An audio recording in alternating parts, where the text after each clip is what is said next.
Pete, you just told me something that was pretty extreme.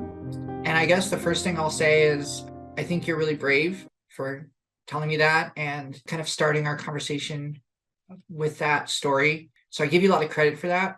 But my first reaction to that is, are you okay?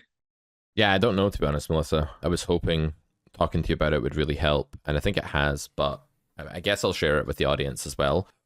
You don't have to. I know, it's just, I think it's better that I do, because otherwise it's just going to be on my mind for most of this episode, and it's really going to get in the way of what we want to talk about today, which is actually something quite interesting. So I hate to be, a narcissist and start by explaining my own woes on this podcast, but this one I think I have to get off my chest with the audience as well. So a person on YouTube wrote on one of my videos, you can find this comment if you want, guys. It's on a video called "My Student Keeps Making This Mistake, 25NL Poker Coaching," which is part of the From Stalling to Mauling coaching journey series with Jess. And it's really hurtful. It's really hurtful. They wrote, "One last thing," one last is the same word, for people reading this, ... So if Carrot Corner /space poker educator /space poker teacher was a well-rounded, solid poker player, we have a subjunctive hypothetical clause here, guys, wouldn't you be wealthy? So if I was successful, wouldn't the viewer be wealthy? Is that what they mean, or do they mean wouldn't I be wealthy? I think they mean wouldn't I be wealthy. Okay, let's say the subject's consistent here. It doesn't read that way, but let's say that it is.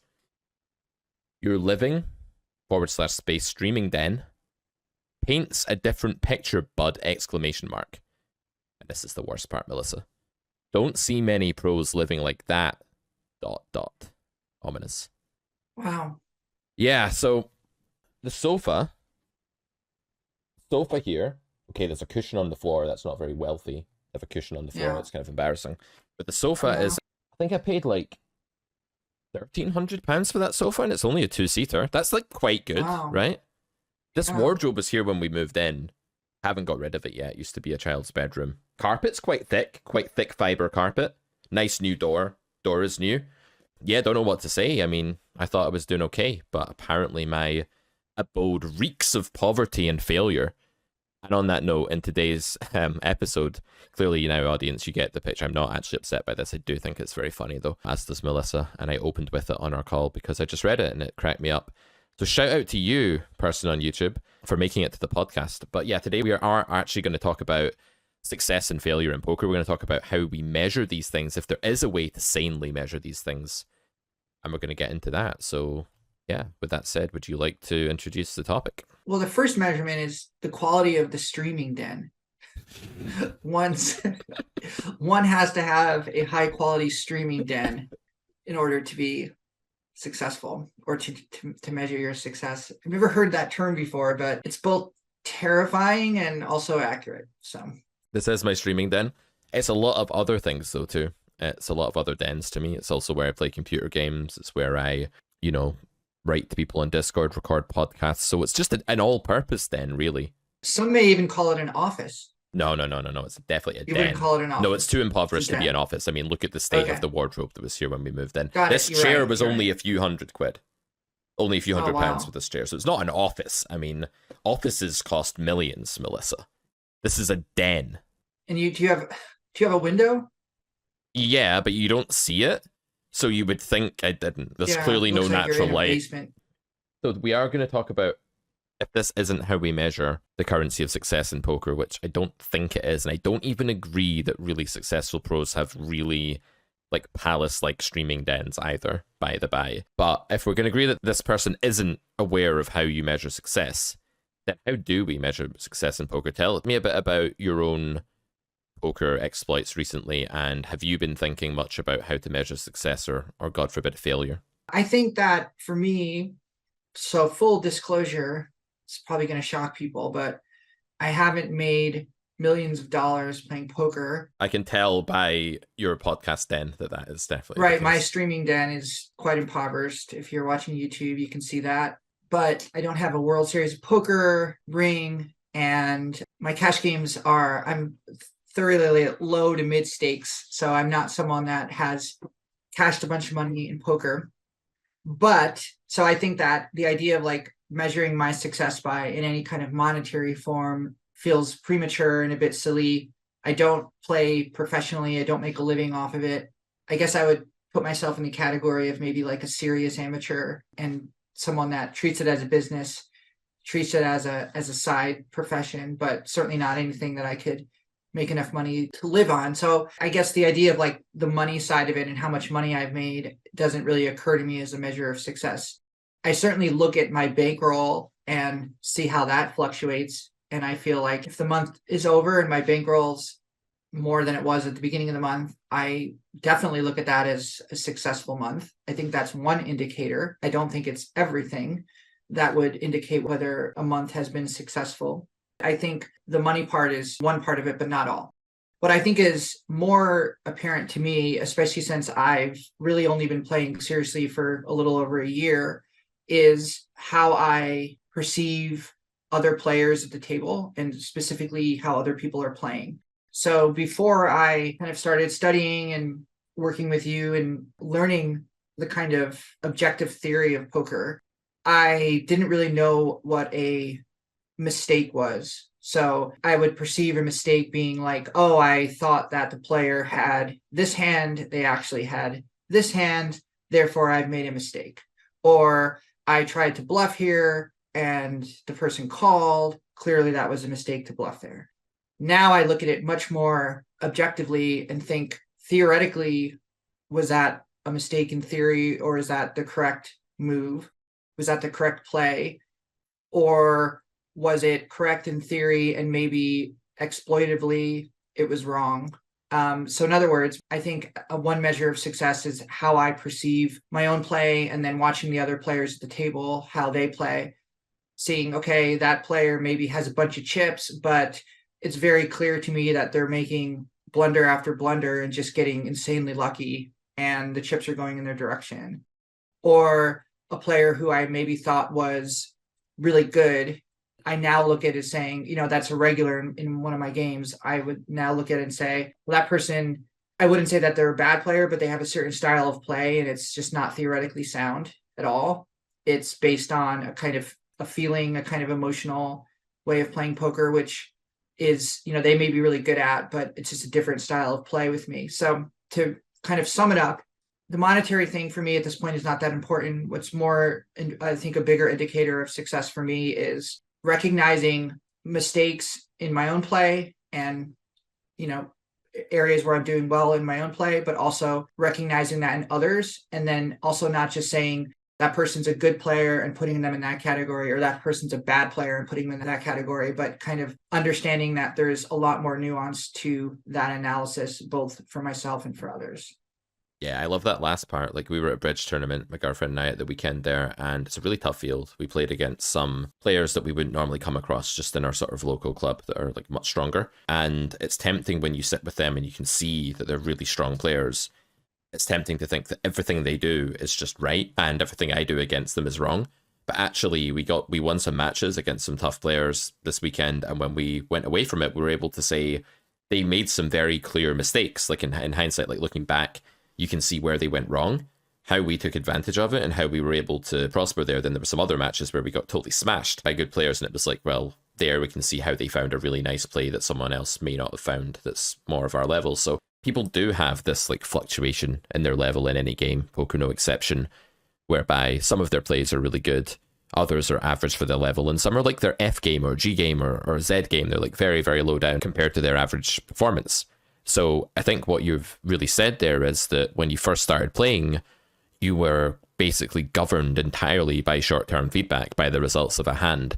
You were trying to put people on really narrow, specific ranges, maybe even like hand read them Helmuth style, you know, fold pocket rockets and dodge bullets, baby, and all of this sort of thing, shout to the audience. And now you're kind of in a place where you understand that there's a real long-term patience required in deriving feedback from poker. I don't even think a month is going to cut it. I would push back on that. I would question whether you can even measure any success by a month of live poker or even online poker where you're playing 100,000 hands in some cases where the game has a very high standard deviation. Variance is always much higher than we expect in both live poker and online for different reasons. And I would say that at the end of your month, maybe you've had a bad month. Maybe you can say results wise, this month has been bad. Like if I have a bad week where I get ill, I get COVID, let's say, and also my pet dies or something, just making stuff up here. And it's like, I had a bad week. Did I have an unsuccessful week? Was my week a failure? Well, surely whether my week was a failure or not depends how I handled those things. Imagine that I looked after myself, recovered from COVID really quickly, isolated, didn't infect anyone else, and also was able to, you know, take my pet to the vet quickly and have them put down in a really humane way. This is a horrible analogy. I don't know why I picked this one, because it's like the most painful thing I can imagine is when an animal's dying.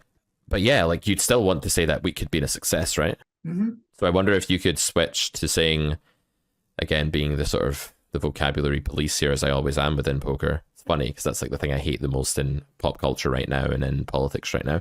But in poker, I do think semantics are really important. And I think saying to yourself, that's a bad month, but it was a successful month. Now that's a really powerful statement, because imagine you have a month where you run like dog shit, you just run so badly, yet you're able to handle it. And okay, maybe not play your A game. Maybe you don't have to play your A game while running bad to have a successful month, because that's kind of impossible. But what if you play your B- game when you're having a bad, horrible, variance-filled month, but the average poker player plays their D game under those circumstances? That's got to be some sort of success. Yeah, there's so much there in that statement. I'm really glad you brought that up, because to start with, I've been really on a downswing for probably really for most of this year, for most of 2023 has been pretty rough. It hasn't been all bad, but it definitely overall, I have less money now than I did when I started in 2023. And I've been playing a lot. And I think that one of the spots that I have found myself in a lot is being in a spot where like I'm losing hands that I guess in theory I should be winning. I'm getting, I have more equity than my opponent and I'm still losing, things like that. Just the variance is hitting me in the wrong direction. And I'm, the emotions that are coming up is like, this is so unfair. This is not fun. Like, this is just, I feel like I'm just getting physically kind of like punished by the game. And I found myself in this spot a couple different times. And the kind of mental process I go through is thinking, okay, well, how would a really bad poker player react to this situation mentally? They would tilt off, another couple of buy-ins. They would maybe go to the bar and order some drinks. They would maybe lose their temper. They would insult some of the fish. They would threaten to burn down the casino, like our friend. And I don't do that. And I think not doing that is a way of regaining control over what feels like a very chaotic situation that feels like it's on the verge of spiraling out of control. And you can't necessarily control what cards are going to fall, but what can you control? It's like, you're walking out of a building in an earthquake, that's a pretty terrible situation. But if the stairwell is shaking, maybe you can grab the railing, so at least you can like help yourself like not fall as you're going down the stairs and the whole building's shaking and pieces of the wall are falling off and things like that. It's really just like what can be done to regain control. It's like, what do you have control over? Well, you have control over your own thoughts, your own perceptions of what's happening. And I have left terrible sessions down 3, 4, or 5 buy-ins and thought to myself, well, it could have been so much worse. And I'll think back to a certain point in the session and think, okay, at that point, like I definitely felt myself starting to kind of lose control over how I was playing, but I wrestled it back and I told myself no and recognized what was going on. And I'm not one of these people that like has to get up away from the table and like go walk around and like go outside and do, get fresh air. Like that never helps me. Like in a weird way, it actually makes me more anxious because it makes me feel like, I don't know. It just doesn't work for me. I haven't really gotten to the bottom of why, but it just doesn't. I have an idea. Go ahead. My idea is when you do that, you affirm the crisis nature of the situation. So when you say this situation is worthy, it's so bad that the correct response is for me to like withdraw from it and like seek more oxygen into my bloodstream as quickly as possible. You're telling your body and your subconscious that you're in some kind of crisis. So I totally get why it might actually help de-escalate things to just normalize and remain in the uncomfortable situation and just let the discomfort pass. That makes total sense, actually. And I think I think it was Phil Galfond had a tweet where he talked about how like every hand in poker, like you have a new opportunity to make the best possible decision. And I try to focus on like, okay, and this is especially helpful after I make what I perceive to be a blunder in session. You have the opportunity to kind of start again. And that is really helpful as well. And I think getting back to like, what is considered like a successful session or success in poker, I think being able to wrestle a session out of the jaws of kind of chaos and be able to kind of get things back under control and say to yourself, I'm not going to be the stereotypical tilting poker player in this spot. I'm not going to be the stereotypical tilting rack or reg. I'm going to be better than that. I'm going to be better than all of that. In fact, I'm the best person that's ever played poker when it comes to this one thing. And convincing myself of that it does two things. Number one, it helps me feel better, but it also gives me a challenge, and it gives me something that I can do well and feel like I've done successfully. So even if you like, I've lost a hand or I made a blunder or I'm running, bad variance, and then I'm sitting there folding because I'm card dead, I'm feeling that impulse. Like I want to, the impulse of like tilt, which is like, I want to play a hand. Like I want things to move faster. Like I want to get back into this. I want to make my money back. Like, okay, like 5-6 off, under the gun, whatever, who cares? Let's just do it. Like I'll play my opponent. Fighting that is really important. And by saying to myself, no, the challenge is not playing a terrible starting hand that I know is minus EV in this spot and then saying I'm going to make it plus EV because I'm desperate. That's not the challenge. The challenge is remaining focused, not being the stereotype, not falling into that trap. And that's a success for me in a session. Yeah. I was playing, again, everything you say about poker to try and steer the podcast towards its actual intended aim. I'm going to hijack it and bring it back to the bridge because that's what I just did for like the last 4 days straight. And it's fresh in my mind, but we played one round of the tournament. You play about 8 hands per round against each pair in this sort of event. And in the teams event, we did quite well in the pairs event, but in the teams event, we had a particularly bad round towards the end where we got decimated 20-0. Basically, it's out of 20. And it was clear we were getting decimated 20-0, not even 19-1 by this pair. And the guy that was decimating us mainly was the nicest, most charming, like, I don't know, very likable guy, which made it even more infuriating that he was like beating us so badly. It was like, why can't you just be an asshole so I can be legitimately angry with you? Like, why do you have to be such a handsome, like, charming man at the same time as doing this? Like, fuck you. That's not okay. Yeah, it's awful. But I remember sitting there and thinking, every ounce of my petulant nature, which also surfaces in poker, right, when things go bad, although less so, because I really do think that poker, being less of a game of immediate skill paying off and immediate feedback being reliable on your skill level, doesn't do this to me as much as bridge does, where there's a bit of a more of a correlation between what you do now and your instant feedback in terms of results. Every fiber of my being wanted to like tantrum and complain and say, woe is me, this is unfair, like the bad things are just happening to us right now, it's not our fault, and maybe even take snipes at this guy in some way. Like part of me wanted to do that, Melissa. I actually wanted to start trying to subtly intellectually insult this man who probably would have been able to just beat me down logically with the state I was in if I'd tried, so thankfully I didn't. But then I thought to myself, I was like, do you know what, Pete, it's the end of the tournament, you've had a long weekend, you're tired, you're a bit irritable right now. Maybe your goal right now is just to do nothing. Maybe your goal is to just get through this moment and get through the next 3 hands that you have to play and move on to the next round, and then that's a new round. And the last round went well. We won the last match, and by the end of it, I felt like I just had a great weekend, and we went up to our room and chilled out and played a computer game, and everything was fine, went to sleep.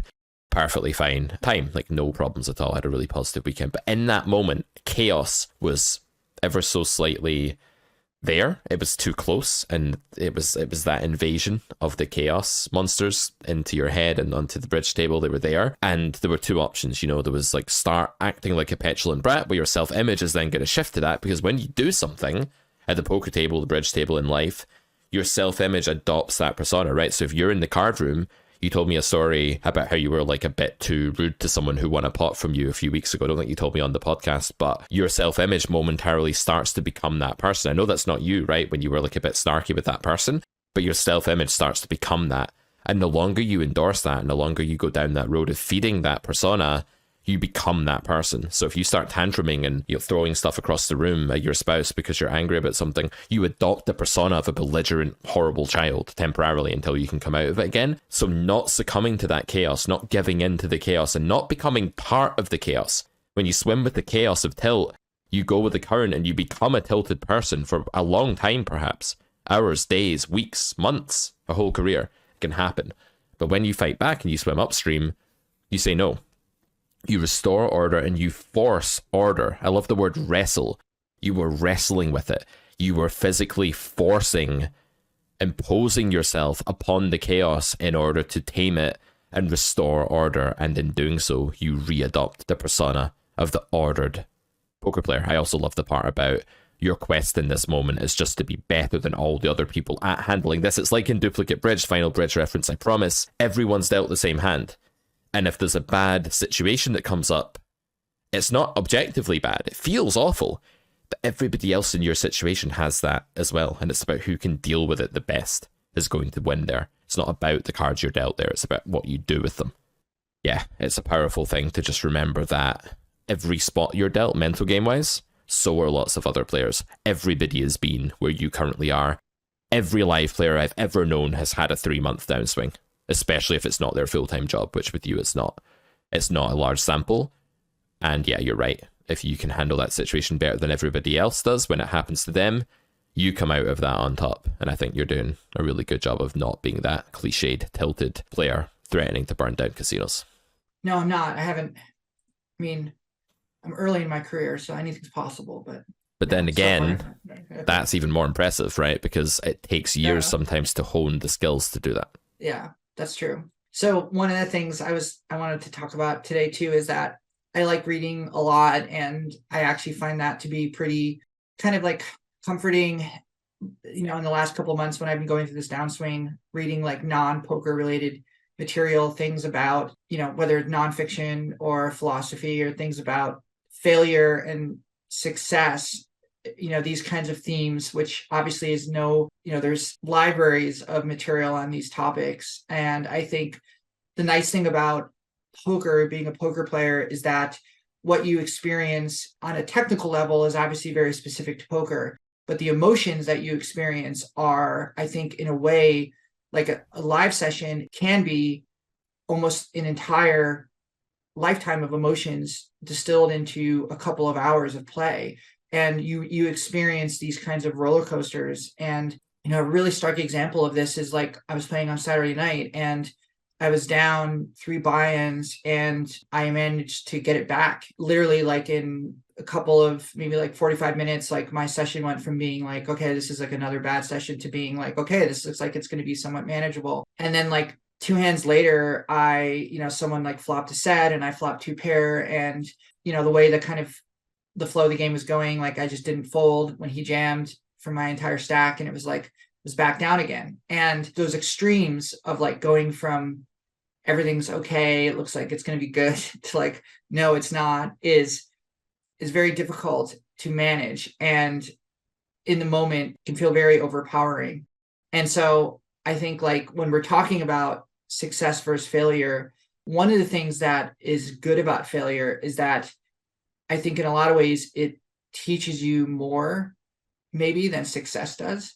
So one of the, you know, things I was reading this weekend was, you know, they take the analogy of like a 25-year-old guy who's like a professional athlete, like maybe like a professional basketball player, and gets injured and then goes to like a local high school and plays against like 14 years old and like a bunch of 14-year-old kids, and it's just like dominating them, right? And it's just like every day like leaves the gym and they're like, you know, oh, I scored 30 points, I was just like dominating, like I'm such a success. That gets kind of pathetic. Like it's an extreme example, but it's kind of pathetic. Like that person is not getting better at that sport, they're not learning anything about themselves. Like they're winning, but like it's kind of pathetic. Versus like a person who maybe says, I'm going to open up a business and I'm going to be, I think we've talked about baking before on this podcast. So I'll stick with this. Yeah. So I'm going to be a baker and I'm going to start a bakery, and then that fails. And so, okay, what am I going to do now? Well, maybe I'll go back to school and I'll become an engineer. Well, they don't make it as an engineer, that fails. So then like, okay, what do I have to do now? Well, I have to get a job in a factory because I have nothing else. They do that, but then something else goes wrong. Like if you're gonna like put me in a party, I'd much rather talk to the person who's failed multiple times and multiple different things than I would at the person who's like a total success. And whether that's someone who's a success because they're playing people that are far below their level, or maybe that person's a success because they're just really good at their craft. Generally, I'm more interested in the person who's failed. And I think the reason for that is because failure teaches you a lot about yourself, and it also it allows you to grow. And I think success is different. I'm not saying success teaches you nothing about yourself, but I feel like it's more stark with failure. So walking out of a session where I've made a blunder and that blunder just punishes me, I remember that. It's not the case if I make a blunder and I get lucky on the river and win the pot. I mean, I may recognize in the moment, oh, that was a mistake, I got really lucky. But if I had to bring up 3 hands right now where I made a blunder and I got lucky versus where I made a blunder and I got hurt, I'd be able to name the hands where I got hurt, not the ones where I got lucky. It just sticks with you. It's something about those kinds of things lodge in your subconscious. And I feel like success and failure are counterpoints to each other. They need each other. Like you can't just have one or the other. You have to have both. And if you don't have both, then I think you begin to tilt in a different direction and you become, I mean, there's such thing as winner's tilt. I know that is a thing, but I think it's bigger than that. I think that if you have a local 2-5 game that you can just beat and you just, you play against the same players, and every time you go down there, like you're just kind of printing and it's just really easy for you. That's fine if maybe you're just trying to make a living and take home a certain amount of money every month and pay your bills and play poker. And that's fine. And I don't think there's anything wrong with that or anyone doing that. But I think if you want to become a 5-10 player or a 10-20 player, it's going to require pain. It's going to require suffering. It's going to require failure. It's not going to require more success. I mean, success will be part of it, but that's not going to be enough. The Carrot Poker School is a 33-hour academic course on poker theory. It's not a course about GTO, and it's not a course about exploitative play.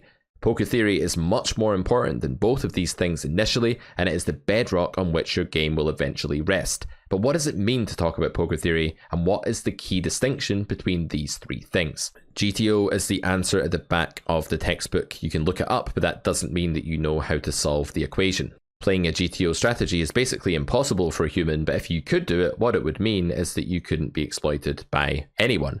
What it wouldn't mean is that you were playing in the best way possible. In fact, far from it. Your real life opponents have so many defects in their strategy, so many beautiful imbalances that you can exploit, that actually copying a GTO strategy, even if it was possible, would be a very bad idea. So to me, a course on GTO would simply be an endless list of solver outputs and frequencies and EVs. It would be a bunch of data that was totally unusable, and you wouldn't even want to use it even if you could. Poker theory is the realm of rationality, logic, the tying together of poker ideas to formulate the right conclusions. It's basically how to think. Poker theory does concern an objective realm, but the objective realm is concepts. Grade 1 of the Carrot Poker School launches into an explanation of how equity, fold equity, EV, value betting, bluffing, range advantage, nut advantage, countless more concepts. Grade 2 takes it further. Grade 3 is more advanced still. The Carrot Poker School takes you through all of the axioms and logical concepts needed to formulate a sound strategy, but also to have an understanding of the game that helps you use exploitative play. Exploitative play is any deviation from the GTO output we talked about before. Anytime a human plays poker, they play exploitatively. But what we really mean when we talk about a course on exploits, like Cash Injection, the 10-hour exploit course on Carrot Corner, is intentional exploits. How are you going wrong? What can I do about it? How do I maximize my EV to take advantage of your deviations from what would be a theoretically sound strategy? The Carrot Poker School is the start of your voyage through poker theory. It's going to form the bedrock of your game, and I truly believe it's the right starting point for any serious poker player of any format. You can check it out at carrotcorner.com. Now let's get back to the content. Couldn't agree more. I think if I think back to my own life, the times I've been successful, they've not necessarily led to more success. In fact, they tend to lead to sort of taking your foot off the gas, if anything, in a lot of cases. For example, when the Carrot Poker School came out, I remember just being like, well, now I can just do nothing, and like had that real burnout for a while where I didn't want to work, I didn't want to do anything. I was like, I've finally birthed this thing, for lack of a better analogy, and now it's there in the world, and now I want to do nothing. And it was like that. Whereas when things are tough, if things are slow, let's say business is slow, or something didn't work quite the way I thought, or I lost the video due to some technical glitch that's put me behind, I'll always wake up the next day and I might not be in a good mood necessarily, but there's this weird drive that's churning away going, right, let's be innovative, let's think, let's create, and let's be solution driven here. Failure has a real way of motivating people if you respond in the right way to it. So I think that failure is, as you say, it's like being given this real opportunity where I agree the scope for what you can do with it is much greater than the scope with what you can do with success. And the two are completely dependent on the other, which you also said. But yeah, you still have to channel it in the right way, and you have to make the conscious choice to drink the failure potion responsibly instead of irresponsibly, because if you drink the potion of failure in a reckless way, it leads to chaos. So maybe failure plus order equals success, and failure plus chaos equals more failure and more chaos. And this is why people are wandering the streets on fentanyl. This is why people are in jail. This is why people's lives snowball out of control when they start off chaotically and not when they start off in an orderly way. So there's a real formula in that, I think. Yeah. So I'm going to talk about something here. I don't mean to like take the podcast in a dark direction or anything, but yes, you do. I do. So one of my favorite philosophers is, and I think I might be butchering his name, but Emil Cioran, who is a Romanian philosopher, you may know. Anyways, his famous book is called The Trouble with Being Born. And he has one of my favorite quotes from him is that the problem with suicide is that you always commit it too late. And the reason, the thinking behind that is that you've already suffered. So like the choice to take one's own life, it's too late. You're not solving a problem. You've already experienced the problem. You solve the problem by living. This is a philosophical concept, and I don't mean to get into any kind of, I realize there's a lot of different causes for mental health and people that are suffering from that. So I don't mean to downplay that, but I'm just saying as a philosophical concept, I find it really interesting. Because the idea is that if you've experienced failure, if you've experienced suffering, like you said, responding to it with more chaos is not a solution to it. There are solutions to it. You're not in a place where there's no solutions. There's solutions to it. But the irony of it is that you've already experienced it, so you can make it worse, or you could not experience it anymore, or you could lessen the experience of it anymore. And so I think when it comes to poker and experiencing bad sessions, it's like, yeah, you could take a bad session and say, I'm going to, if you tilt, or if you say, I'm going to handle this in a really terrible way, and you're aware of that, then there's no point, like you're not solving anything. You've already experienced the bad run. You've already lost your money. You've already been there. So if you're interested at solving the problem, and this example obviously assumes that you're interested in solving the problem and you're not just in a point of hopeless despair and spiraling. But if you're interested in solving the problem and you're interested in using failure as a tool for growth, then the idea is, what can I do to learn from this? What has this taught me? And in that sense, like, failure is an incredible tool. It's almost something that I would even go as far as to say we're lucky to experience, because, we play this game that has such high variance to it that we are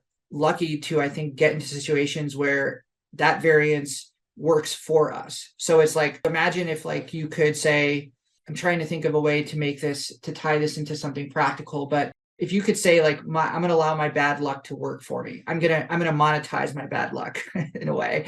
With poker, I think you have the opportunity to do that. I mean, it's not as direct as saying I'm making money off variance. Sometimes you are if you're on the right side of it. But when you're on the wrong side of it, why does that mean that you're also not benefiting from it? Why do you have to suffer? Why can't you say I'm benefiting from it?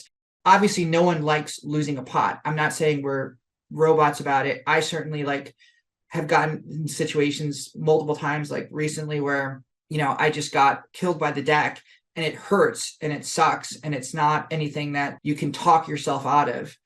But the reality of it is like, why does that have to be so awful for you? Why do you have to force yourself to suffer unnecessarily? Yeah, I think those are all really good points. When we're running bad in poker, I think there's a fine line between something that is unpleasant and something that is untenable. And I think when it crosses over from discomfort, anger, like I don't like being in my body right now, I don't like being in my mind right now, it's not a very nice place to be. And that if you were in a bakery trying to bake your bread and get everything prepped for the morning, and there was like a band playing awful loud jazz music really loudly, like while you were trying to do that, and like throwing some stuff at you, it'd be unpleasant. But maybe this is maybe the most absurd analogy I've ever come up with. But you could still do it, and it would be, you could still get the bread ready for that day. I'm going to use baking and like everything now because it's become a theme. So I'm sure a master baker could still, rise to that challenge. Absolutely. So the master poker player can still play well when variance is awful. You have the cacophony of bad things happening around you. You have the person telling you that you're impoverished because you have a bad streaming den. You have the other poker players gloating and showing their bluffs and bragging, lauding it over you when they beat you into a pot and stuff like that. And all of that is unpleasant. And on top of it, maybe you've had a really bad day and maybe you're tired and maybe you're not feeling 100% or you're stressed about something. And all of this can be going on. And what that means is that it's really unpleasant to be you right now. You're like stuck in that place with all this stuff around you and it's not nice. But the minute you say this is no longer bearable, that is a form of temporary situational suicide. And I would put to you that without going too deeply and darkly down this road, and I will reiterate again, of course, we're not trivializing suicide in any way, but maybe we can localize a kind of suicide that we make when we take ourselves voluntarily out of a certain situation in life and to start flailing around and throwing chips everywhere and calling off hands that aren't calls and bluffing in spots are bad and opening 6-5 off under the gun. These are a sort of removing yourself from the persona of the poker professional, from the player that has the self-image of a serious, dedicated person. And the minute we do that, we commit a form of suicide whereby killing the part of ourself that was being conscientious and was being attentive and trying to make good of the situation. We have embraced the chaos and we have succumbed to it. So I think we could be more aware of this, like this struggling, this suffering through pain is such a virtue, being able to tolerate and suffer through and conquer the adversity that life will inevitably throw at you. It's just being good at life.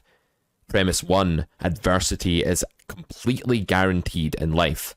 Premise 2, people who handle adversity better are generally more successful.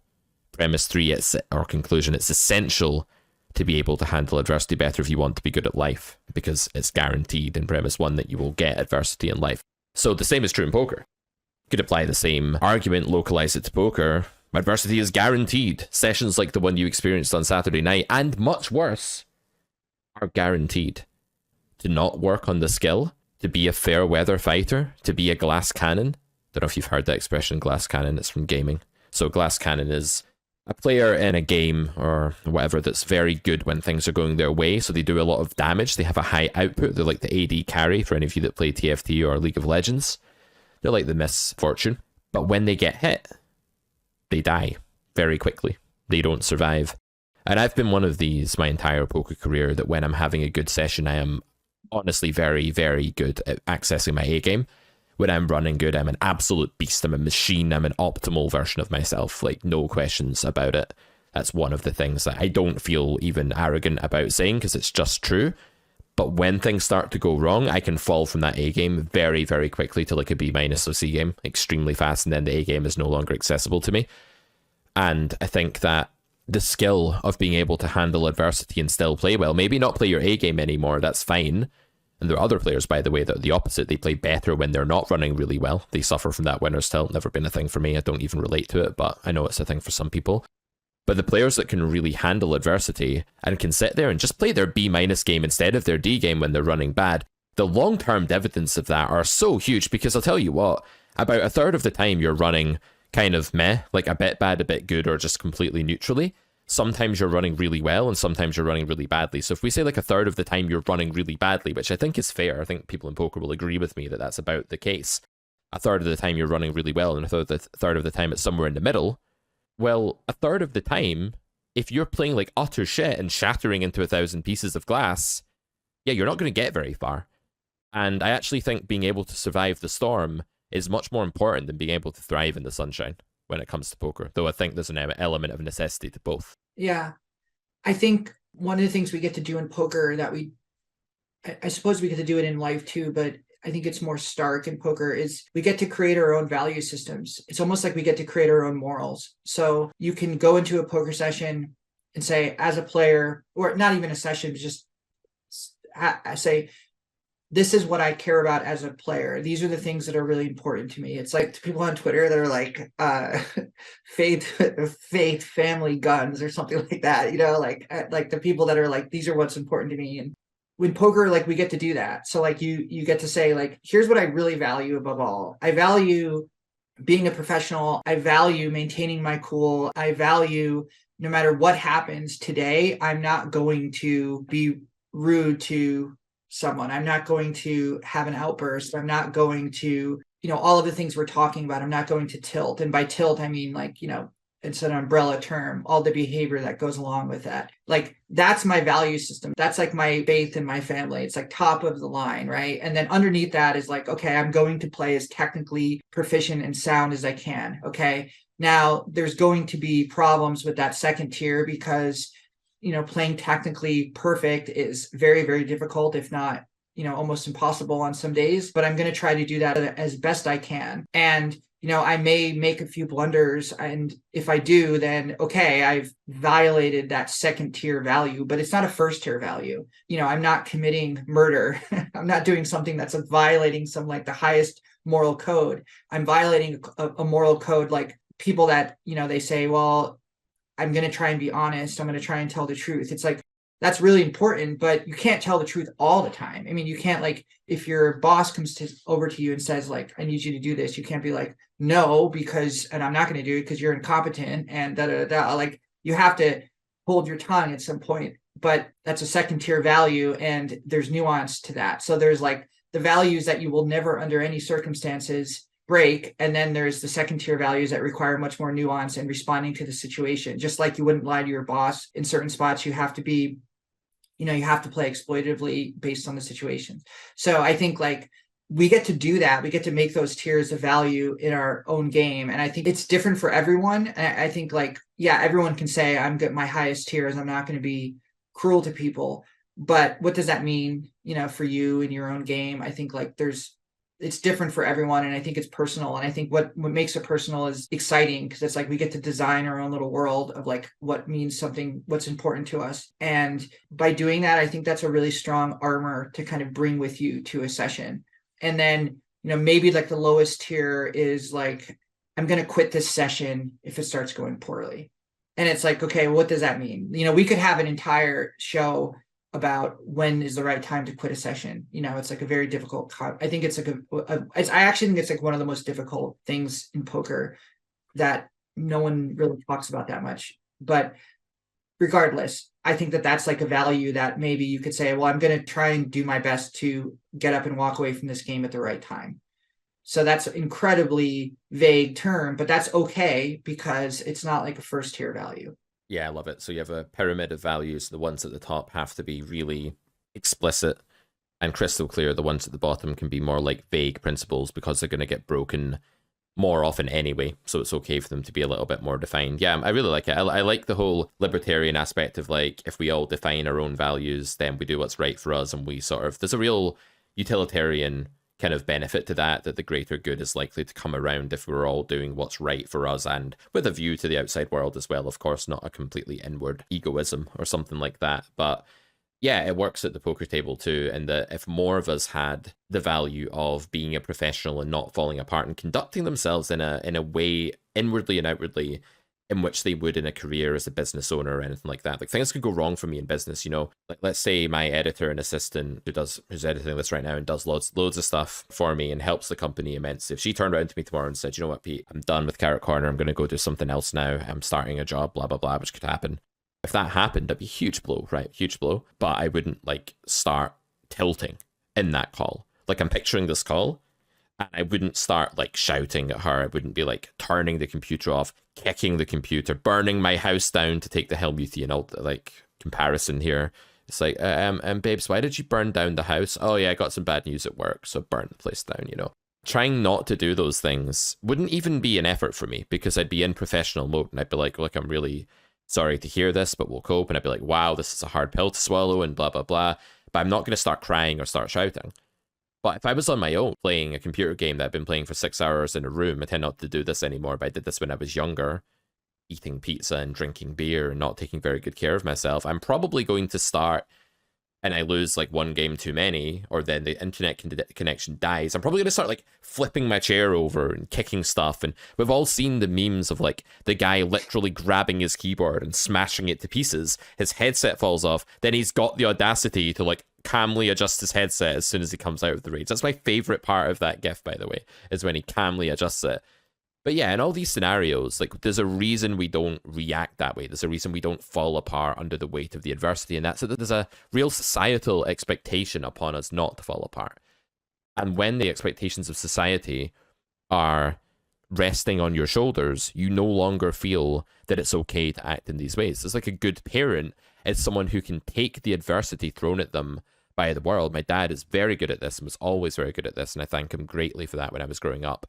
That he could get something bad happen and he could say shit, and if he said shit, that was like huge. He knew that a really bad thing had happened. Like I remember one time a light bulb shattered as he was changing it. It went exploded and the bits of glass went all over the place, and he said fuck. And that's the only time he really said fuck. Something really bad had to happen. And you get other parents that will like beat the shit out of each other in front of their children, that will hit their children, that will beat animals in front of their children. That, not that you should beat animals anyway, but it's even worse if you do it in front of your kids. You're setting an example for them. These people don't even have an image of what a parent is. They don't have a self-image of a good parent. They don't even know how to identify with that. And we look upon those people as disgraces to society. We look upon them as people that probably should have been castrated. You know, okay, from a utilitarian standpoint, if you were an all-powerful deity that could do that, I know you don't like castrating people, Melissa, with your libertarian views, but let's say that would have been the greatest good for the greatest number. That's how you'd look upon those people, with real disdain and real disgust. Yet in poker, we're willing to be those parents to ourselves. We're willing to be chaos-embracing, raging, standard throwing out, awful versions of ourselves, mutants that are just like completely abhorrent. Like, if that was any other role where society depended upon you, you would be seen as a monster, ostracized, shunned, and quite rightly so. In poker, you don't have a team, so this behavior doesn't impact anyone else. I would put to you that the main reason poker players are especially dreadful at mental game and handling adversity is that humans handle adversity as a tribe, as a pack. They've done that because they have to. There's a reason wolves and humans and geese are pack animals. Because if they weren't, they wouldn't even be here. We wouldn't be here at all. So the poker player enters this isolation, this chamber of solitude, wherein they don't have any standards that they have to adhere to for anybody else, only themselves. And when you're in that place, it's so much easier to smash up the keyboard and break the game. I remember snapping a game my dad got me for my birthday when I was about 11, Mortal Kombat Trilogy. Brutal game, literally, and also fiendishly difficult.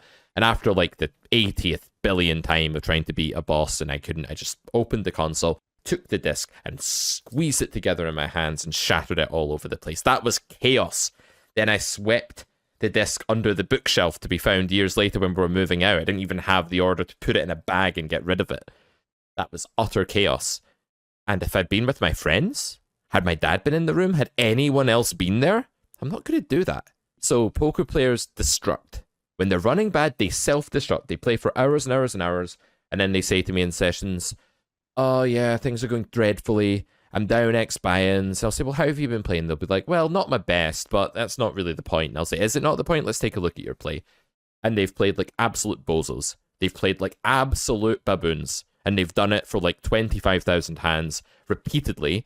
And they've justified it by throwing out the image of the professional. They've justified it by replacing the image of the professional, the good parent to the self, like my father was, who processed things, dealt with them, didn't take them out around his kids. They've not been able to do that to their own inner child. They've not been able to protect themselves, and they've just thrown the most vulnerable part of them under the bus to the point where they've switched off and basically said, I'm going to deteriorate my play to such a point that I no longer even notice that it's bad. I don't even have a protocol for monitoring said play because I've thrown out both the standards of the play and the standards of the monitoring of the play.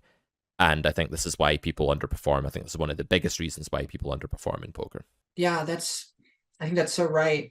I think that for me, it's the normal tilt stuff, obviously, that we've talked about so far. But I think the other thing that's difficult is when a new situation introduces itself in a way that you haven't encountered before. So for instance, like I had a player that I was played against on this weekend too. It was a really bad session. And I remember like he raised I called him and then he just started betting out blind every street. So like before the flop came, he had put $30 or $40 into the pot.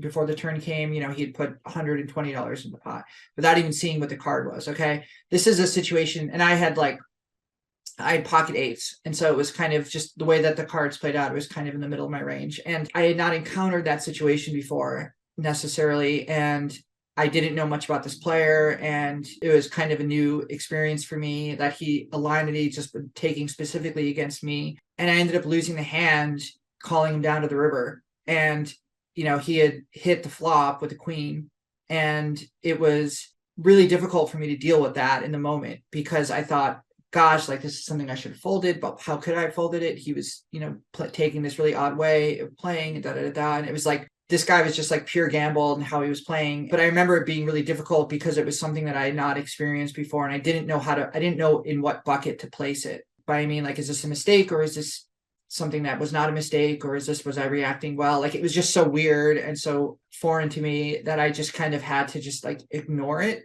and literally just like push it away from me and just bury it. I remember thinking to myself in the session, like in the game, like picturing like me with a shovel, just like burying this hand, and thinking, okay, like if this is something that I'll bring this up later in some fashion, but for right now, like this is just, I can't deal with it. I think I did okay moving forward with it. Like, I don't think that it really affected my session mentally, but it certainly was a situation where it was like that light bulb exploding. And it was like the last thing I expected when I put up a light bulb was that it's going to explode. Like, I didn't expect someone to just be, pumping money into the pot blind and doing it, so aggressively in this kind of situation. And so it was similar to that situation, but my reaction to it was just to kind of just get rid of it in the moment, like just bury it. Yeah, it's not a bad reaction because maybe you don't know how to process it immediately. And if you try, you're way more, I guess you're subjecting yourself to like the possibility that you handle that badly and you just pick the wrong path. But I think you're right that all of the stuff that we're not prepared for, like the really weird outlier situations that just shouldn't really happen. Like basically when a cocktail of really unlikely bad things all happen at the same time, which is kind of what you're describing there. Like this player starts playing in this way that's socially offensive. Like even if it's good for you in EV and, the nerds are sitting there thinking, yes, well, your EV goes up. Like we know, but we don't, that's not how the subconscious processes it. The subconscious is like, that's some kind of social affront. This is something that I'm not meant to see. And it's put me under pressure, and I only have second pair, and I need to make a decision. You made the right one, by the way, clearly. A very easy call down. I think you played the hand very well. Just give them the opportunity to keep doing this, seems right. And then you lose. And then you have to process that cocktail of all that stuff happening in a few seconds, really. You're talking about, 30 seconds with a hand, a minute, maybe, something like that. And it's all happened in that space of time. It's super difficult to keep it together there. And it's not really how you start, it's how you finish in that situation. So it's not how you initially react to that. That's the issue. Because when the light bulb explodes on my dad's face and all over his hands and stuff, it's kind of like, well, fuck is a pretty tame reaction. That's a fairly minor way of reacting to that. But then, like, well, what did he do after that? Did he start, like, dragging the wire down from the ceiling and, like, throwing it away? And, like, did he start trying to set fire to the house? Like, no. But poker players, I know that's absurd for you to hear like that. But of course he didn't do that. That's an absurd reaction, even if your kid wasn't there. Even if your 6-year-old wasn't in the room, that'd be ridiculous. But poker players do the equivalent of that. The guy calls down, loses to the flop top pair, and starts shouting. Did I tell you about the time the guy stood up in the casino and just went, your mother, your mother, your mother, a guy that just won a pot from him. Like, literally said it like 15 times. And this guy was like 450 pounds, built like a fucking house and was towering over this poor guy just saying your mother. And I thought, I don't know how this guy's going to deal with this. The guy he was doing it to was also like, oh yeah, I'm just out of prison, and yeah, I'm glad I didn't react there. He handled it very well, I have to say, because he'd had the failure of being in prison and had remembered that that wasn't a good experience, so maybe that was part of it. But yeah, there are these absurd reactions, and they might not always be outward as well, so the way we handle adversity might be terrible inwardly. Like, I know some poker friends that do this. They'll sit there, they'll take a beat, they'll lose a pot, and they'll sit there shredding themselves to pieces, not about their play, but just beating themselves to pieces because they don't feel they can take it out, outwardly. And that's a case where the sort of social constraint where you're not allowed to like start shouting at people or whatever you want to do causes you to instead elongate the process and internally destroy yourself for the next few hours. So after that hand, you probably had to fight against the natural tendency to destroy yourself, to start lamenting and complaining and moaning to yourself and making it seem like such a big deal. And that's the point where you have to say, well, hold on a minute, my highest order value in my pyramid of values is actually being the professional. And if I can just remember that and just behave as if that's true, because it's your own construct, it's not objectively true, it's just true within your psyche, then you can instantiate that value and protect yourself against, what you need to. And that's the whole reason you set up that pyramid of values in the first place. Absolutely. And I think, getting back to what you were saying earlier about, how you behave differently when you're playing the game by yourself versus if you were in front of people, or if you had your family members around you, that's even more reason why you have to have that pyramid of values, because you are, as a poker player, even playing live. I think there's definitely things that you can't do live. There's a lot of things you can, and people tilt in a lot of different ways and say a lot of really extreme stuff. And so I think there are a lot of things you can do and not be kicked out of the game or be asked not to come back or whatever. I think there's a lot of latitude given to people to behave in really extreme ways. There's people in the room that I play in regularly that I've seen that happen to. But even so, that's why it's so important to create your own values and live by them. It's you have to create your own mini god or something, where it's you're just in this universe, and it's this is how I'm going to live, and I'm not going to violate that. And I think that's an indicator of success to kind of maybe conclude on our final point here about how do you measure success. I think it's so much more than money, and especially if you're early on in your career or you're playing semi-professionally or you're not playing for a living. I don't think we really touched on how success would necessarily manifest or be measured if you're playing for a living. Maybe that's a different conversation, another episode. But I think if you're a serious amateur that's taking it seriously, that's treating it as a profession, that wants to be a professional poker player, I think success is measured by your hierarchy of values and understanding what values are you comfortable in violating, which ones are you absolutely not. Did you live by those values, and why? That's a good, I think, framework to kind of bring with you as a way of interpreting success and failure in a session. Yeah, no, I think that's great. The idea of the mini god especially is really cool. It's you've taken component parts. It reminds me of that weird movie Eve about the guy that collects body parts from people he's killed and knits them together to create some weird effigy of a human or something like that. It's you're taking different values, placing them together to create this code of ethics that you've made for yourself because it's what works best for you. I really love the subjective element to this because there's not going to be one overarching moral code for every human, let alone every poker player. And for people that are less like a glass cannon like me, they might not need to put so much priority on what I'm going to do when I'm running bad, not quitting too early, not hiding from the game the next day, and these sort of tendencies that I struggled with when I played professionally. They might put more emphasis on, well, how do I stop my winning sessions turning into all-night celebration benders and then big problems or something like that. It could be something totally opposite. And so I do think everyone needs their own mini god. Mine is in my cupboard. It's made from bits of tree branches and wicker and stuff like that. I actually built it from scraps from this horrible, cheap, nasty thing that's in my streaming den, that sofa over there. I built it from that, because it's a worthless sofa anyway.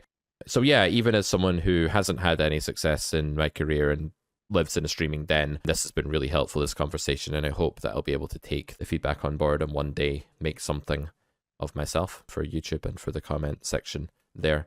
But on a serious note, no, this has been amazing. The conversation took a bit of a different turn than I was thinking. We spent a lot of time on adversity and how adversity meets success. And I think that's what this has really been about. It's about inevitable adversity, having a moral pyramid of values that helps you escape it, that helps you, not escape it, that's the wrong word, embrace it and conquer it. And the importance of maybe saying fuck when the light bulb breaks, maybe feeling a bit angry in a moment, but then it's not how you start the reaction to that adversity, it's how you finish the reaction to it and how long you spend torturing yourself and dwelling on that adversity. So I hope this has been useful. Guys, if you do like Poker Distilled, if you're enjoying our weird and wonderful chats here, then do leave us a rating on Apple Podcasts, Spotify, like the video on YouTube, leave us a comment on YouTube. Would love to hear from you about this. If you're part of our Discord group, then we do have the Poker Distilled channel there for you to discuss the issues further. Don't know about you, Melissa, but I'd love nothing more than to hear the community's reaction and even talk through some of these issues with the listeners. I definitely would love that. There's been some conversations about our previous episodes that I find really interesting to read, and it's helpful for me too, because, I think there's people in our Discord that have been playing longer than me. And so it's always interesting to kind of hear their perspective on what we're talking about. So yeah, we certainly appreciate input from listeners and people in our poker community. Absolutely, and it's one more reason to pick up the Carrot Poker School. You do actually get access to that community. You can hang out with us, and we have hand review channels in there. You can post hands, get feedback from pros, that sort of thing. The community is so important. I'd love to do an episode about that. I have some really strong feelings on just how important it is not to be in that cocoon of isolation that we talked about today, both intellectually and educationally speaking, but when you're emotionally and how you process adversity, as we've talked about today as well, community is really important. All right, so we'll call it there, and we will see you back here for episode number 6 of the Poker Distilled podcast. Thanks, guys.